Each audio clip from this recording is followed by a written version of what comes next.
Former Colorado star Shedeur Sanders putting in extra work to earn Browns' roster spot. Shedeur Sanders is doing all he can to earn a roster spot on the Cleveland Browns. ESPN's Jeremy Fowler caught Sanders getting in some extra work after Saturday's practice. Fowler even added that Sanders was one of the last players off the field. Here at Browns camp, Shedeur Sanders was one of the last off the field, throwing with a receiver a half hour after practice ended. Kevin Stefanski has lauded the work ethic of both rookies, Dillon Gabriel and Sanders. Fowler wrote on X. Sanders has an uphill battle to earn playing time with the Browns in his rookie season, as the Colorado product is in a four-way competition for the starting spot and was a day 3 pick in April's draft.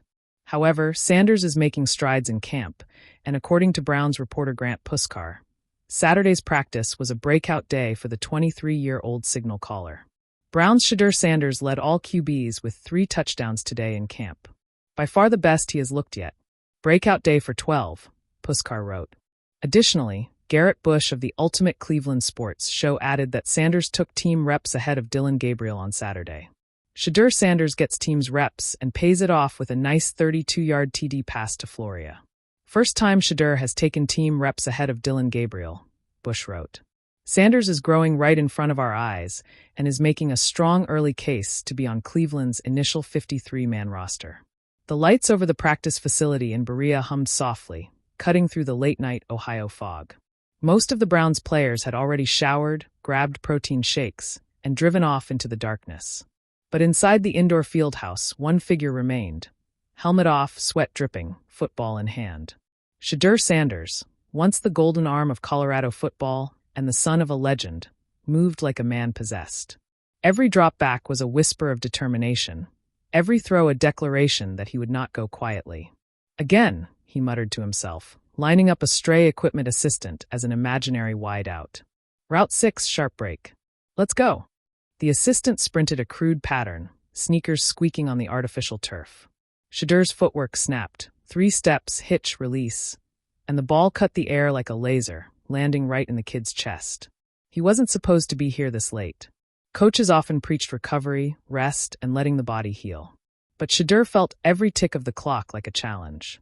The Cleveland Browns had signed him with intrigue, but intrigue didn't guarantee a roster spot.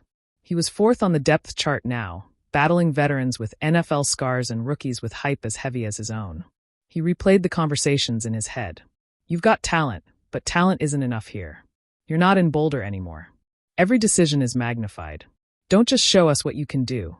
Show us why we can't live without you. Coach Stefanski's words from that morning still rang in his ears. A roster spot wasn't promised. If anything, the roster decisions looming over the team threatened to push him out. Yet instead of sulking, he was here, turning doubt into drills. Earlier that day, veterans had noticed him refusing to leave after walkthroughs. Tight end David Njoku, still in his hoodie, had wandered back onto the field to grab forgotten gloves and watched Shedeur throw to a practice squad receiver. You ever go home, Rook? Njoku teased. After I earn my nameplate, Shedeur answered without missing a beat. The extra reps weren't just about mechanics. They were about rhythm, timing, and building trust with anyone willing to catch. Wideout Cedric Tillman, a second-year player fighting his own battle for reps, had joined him for some after-hours work. Man, you don't quit, do you? Tillman said, breathing hard after running post routes back-to-back. Neither do you, Shedeur replied with a grin, before signaling another snap. As the week went on, whispers started to circulate around the facility. Coaches noticed the rookie lingering in film rooms, scribbling notes while janitors vacuumed. He asked veteran quarterbacks about blitz reads, corner disguises, and how to adjust cadence to calm an anxious huddle. He's raw, one staffer admitted, watching through the glass of the quarterback room late at night. But he wants it more than anyone. Reporters caught wind, too. A local beat writer tweeted a grainy photo of Shedeur on the field under the lights, captioning it, "When everyone else leaves, he stays." Brown's QB room might get interesting. But it wasn't just about impressing the media. It was about proving something to himself. On the 3rd night of his self-imposed overtime sessions, Shedeur sat alone on the bench, helmet beside him, staring at the goalposts. He thought about Boulder, the roaring crowds, the impossible comebacks. He thought about his father's advice. Make them remember your name, son, not just mine. In those quiet minutes, he felt the weight of expectations, but also the fire of possibility. The next day at practice, that extra work started to show. During team drills, he rolled out under pressure, squared his shoulders, and delivered a strike to a crossing receiver who hadn't even turned his head yet. The ball hit him in stride, drawing cheers from teammates. "Nice read, Sanders," someone shouted. Stefanski, arms folded, watched closely. He didn't smile, but he took notes, murmuring something to his offensive coordinator. Later, when the session ended, the head coach approached the rookie. "See what happens when you trust your prep?" Stefanski said quietly. "Yes, coach," Shedeur replied, trying to hide his grin. "Keep stacking days like this," Stefanski added, "and you'll force our hand." It wasn't a promise, but it was a crack in the wall.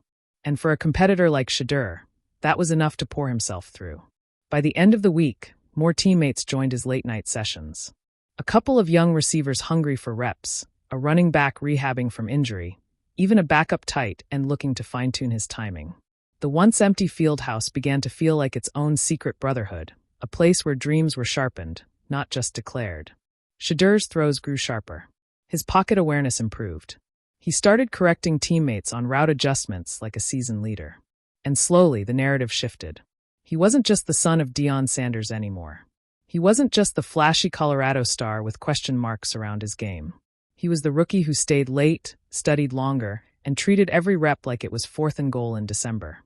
When roster decisions come down, nothing is guaranteed. But Shedeur Sanders is writing his case one throw, one sweat-soaked night at a time. In the NFL, that's sometimes all you can do: show up, outwork the noise, and make yourself indispensable. And as the lights dim over another night in Berea, Shedeur shoulders his bag, glances back at the field, and whispers to himself,